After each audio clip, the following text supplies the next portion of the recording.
A reader wrote, "I have to get this feeling out. I feel dumb. In your newsletters, most of the folks have their kids reading by 5 and most everyone has school at home. For years now, I have given up the idea of keeping my kids at home because I can't teach academics. I hate them now as much as I did in school. Advanced math turns to mush in my head, yet I can cope and reason quite well.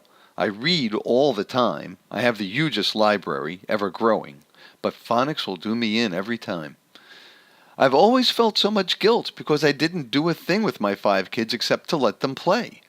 I finally coped with that guilt, sort of, and realized that it was all okay, but now I'm wondering again. If all I want to do or can do is provide craft projects or excursions or talks about spirit, God, or health, education, I'm heavy into natural healing, then fine, I can still do it. But it's so scary for me, and I just don't know if I'm the homeschool type. I'd rather see them play and play and then play some more. Time enough to grow up.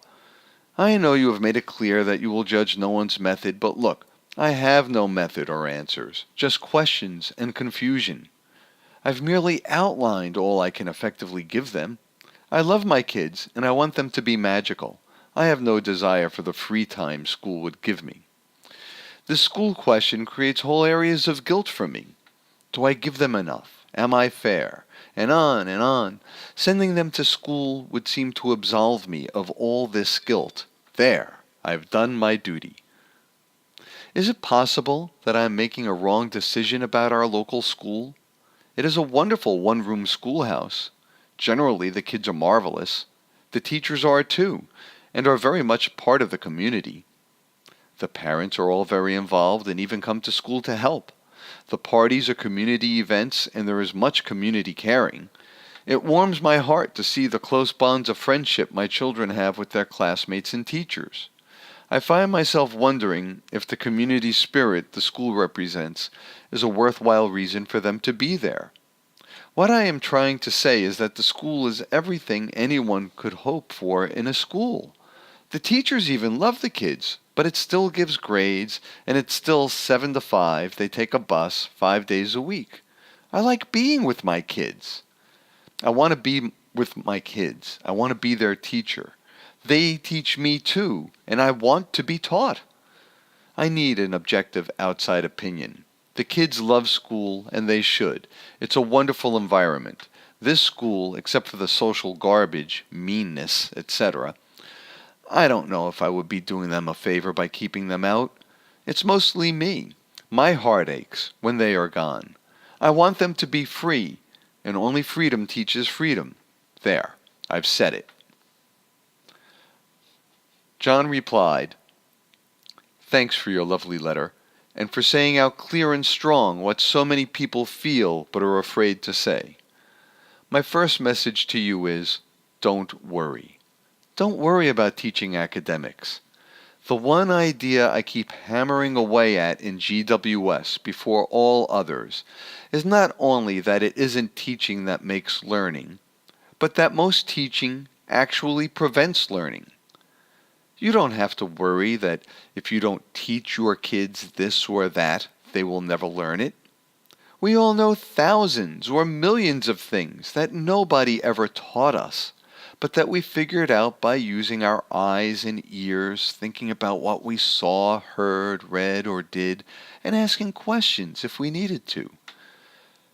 The human race has been learning this way for about 1,000,000 years now, and your children will too.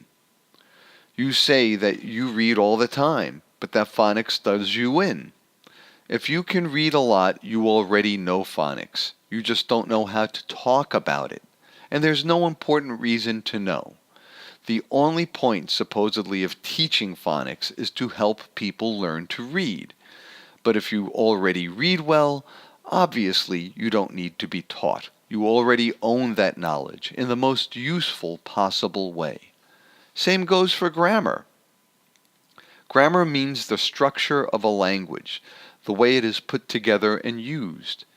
If you can speak, read, and write fluently, as you obviously can, then you know the grammar of the language, and the fact that you may not be able to put labels on parts of speech is of no importance at all. The grammar that is taught in schools, which is really the grammar of Latin, a very different language, clumsily pasted onto English, was not invented when Shakespeare wrote. So, if he took a modern-day grammar test, he would flunk. But who in his right mind could say that Shakespeare did not know English grammar? It's fine about letting your kids play. They learn more that way than any other way. If you keep reading and reading to them if and when you and they feel like it, one day they are going to get curious about what mom does with all those books and are going to decide that they want to do it. And in no time at all, they will be reading no pain, no strain. They may do it next month. They may do it a couple of years from now. It doesn't make any difference, as long as whenever they do it because they want to. When they do it in that spirit, they will cover 4 or 5 years of school reading in a matter of months. Beyond that, the point about a lot of people who write into GWS about their kids reading is that they didn't teach them. The kids just figured it out, a thing which the human animal is extremely good at doing. If, as you are doing, you make available and accessible to the kids the things that are most interesting and important to you, they are going to become interested in at least some of those things. If they know other adults who will share their lives, interests, world with them, so much the better. Children are interested in what we grown-ups know, do, care about. I would say you are the perfect homeschool type. The people who have trouble with homeschooling, at least at first, are the people who feel they have to teach their children everything. You say you have no method. What I keep trying to say in GWS is that you don't need a method. It's better that you don't have a method. It's all those methods that have killed learning in the schools. About magical. That word makes me nervous if it means drawing some kind of a line and putting children on one side and the rest of us on the other. Existence, life, thought, feeling, imagination, dreams, all are miraculous and magical, and adults and children share in that magic. It's not something that belongs to the children alone. Your little school sounds nice, but if it's as nice as it sounds, there's no reason why they couldn't make an agreement with you to let your children come if and when they wanted, and stay as long as they wanted. Let the school be just one more part of the world for them to use and explore, or not use and explore, as they see fit. Then it becomes the children's decision, not yours. If the school won't agree to that, then they're not as great as you think.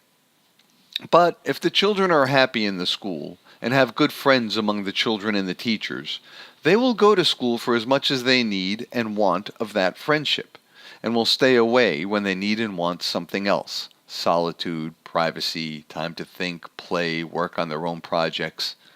Children, especially when young, have a very acute and accurate sense of what their needs are, and if the means to satisfy those needs, for friendship or whatever, are at hand, they will use those means. But as I say, if the school won't let the kids come when they want, then it's not as great as it seems, and there's no reason to feel guilty about not sending the children. Of course, if the children really want to go, are determined to go, then you have a different problem.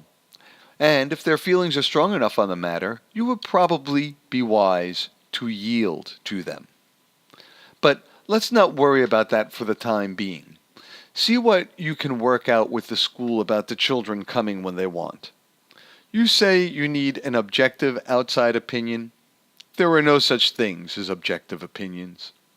An opinion is by definition subjective, and people who say otherwise are kidding themselves or lying. If your heart aches when your children are gone, that's the best reason in the world for having them around you, at least for as much time as they want. So see if you can work out a deal where the children go to school when they want. Let me know how that works out.